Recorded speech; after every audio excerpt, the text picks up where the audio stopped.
can't sit up straight. Okay, anyway, molweni yela namkelekile ku YouTube channel yam. Namhlanje siyathetha. Today we will talk about not Heritage Day, but like just a quick cultural comment given that it's Heritage Day. Ne? Okay. I don't think you have much to say. Yeah. So what I came here to say is basically that I see a lot of comments and like people that I know asking me like you're sacrificing so much of yourself and your culture for your husband. And first off, I think traditionally, like old school, that is how it's done. What's done? Like when a woman marries into- into anything, like they have to adapt to their husbands. In a way, yeah. Though, look, you have to, like in this case as a Makoti, there are certain practices you have to do. I feel like a lot of black people would relate to that, like especially the married ones. So my thing is just, and that's not my answer, I just wanted to like just shed a light on that. But I feel like in the Afrikaans culture, there's a lot of things that we don't have. Like, for example, the big one being when you get married as the wife or as the woman, you don't now have to change what you're wearing, especially when you go to your husband's family's home every time. So I feel like I'm not sacrificing anything. Like I'm still Afrikaans and I'm not trying to change the fact that I am Afrikaans or anything. I just feel like there's not a lot of things. So in a way, being married into the Xhosa culture just supplements. I haven't given up anything of my own culture for it. So for example, like the Makoti thing, having to dress up now as a Makoti because I'm married, what am I sacrificing? That's in the Afrikaans culture. Like, and I'm not gonna do anything just because I wanna not do it and just wear whatever I want. Like, it's obviously like a compromise. So where there is something there and there isn't something here, I'm obviously gonna do it out of respect.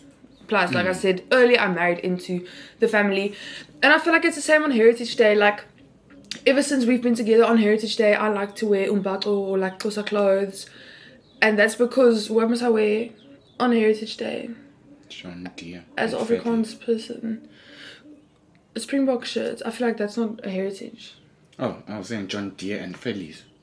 See, that's like the other thing. Like, even though I'm Afrikaans, we're not like farm people. Yeah, there's different types. There isn't like a Jeep John Deere, Phillies moment for me. Like, we're not farm people. Yeah. So again, it's not like I'm giving up my Afrikaans identity to wear this now on Heritage Day. Like, I don't have another heritage. It's just there's nothing. And then again, I have this and I supplement with that.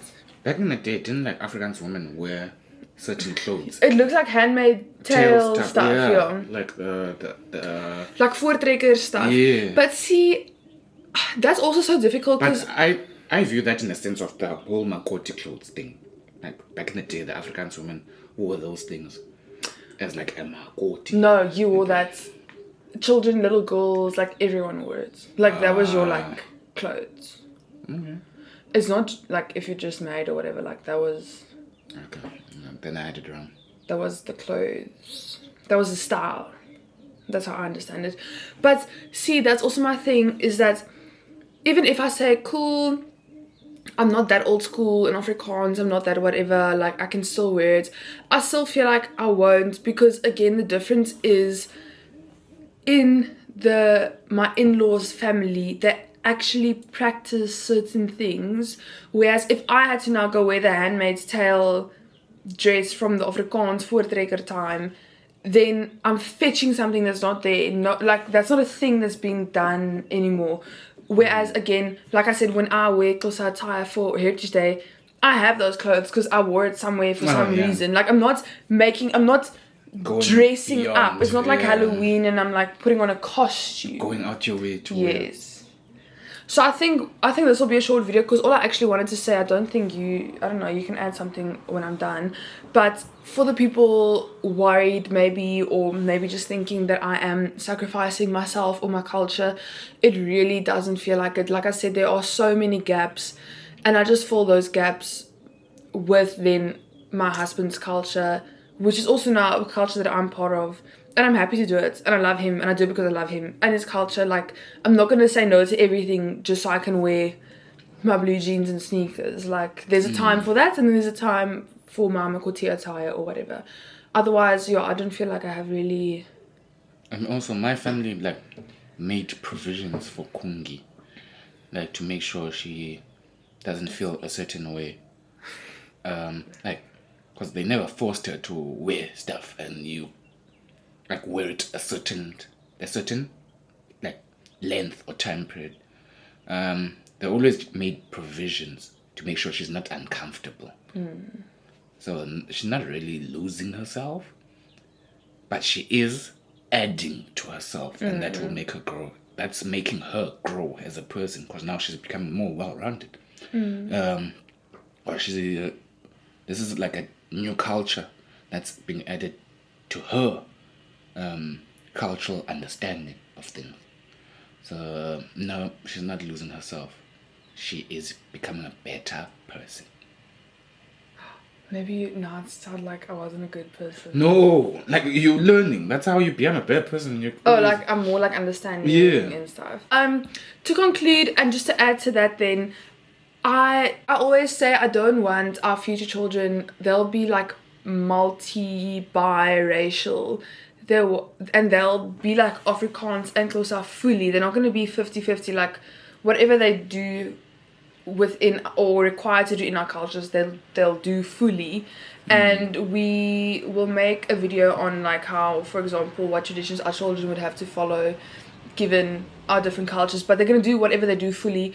So I don't want them to feel lost and like they're something that we're not now, because like now if they maybe just like colored or mixed race, none of us are, so where would they fit in? So I just want them to feel like a sense of belonging, and like they know what their identity is. Their identity will be Afrikaans and Xhosa fully, and they'll speak the language and they'll know everything. So for me, another thing is I don't want that and then I don't do that. Like I also must now need to do what's expected. So they can have I'm not going to be like a hypocrite. But I think like just at the end of the day, like this is the person I love, and so I'm doing it also just because like I love him and I respect him and his family. So there's nothing really to it. So when it comes to the word sacrifice, I haven't really not done something for myself to do it for him, because there wasn't something. Enkosi kakhulu for bonaring Tina mna ndiyabona next time. Ndiyakuthanda wena. Okay, you said in Afrikaans. Let's see who's better. Baie dankie mense. Ons sal sien julle later.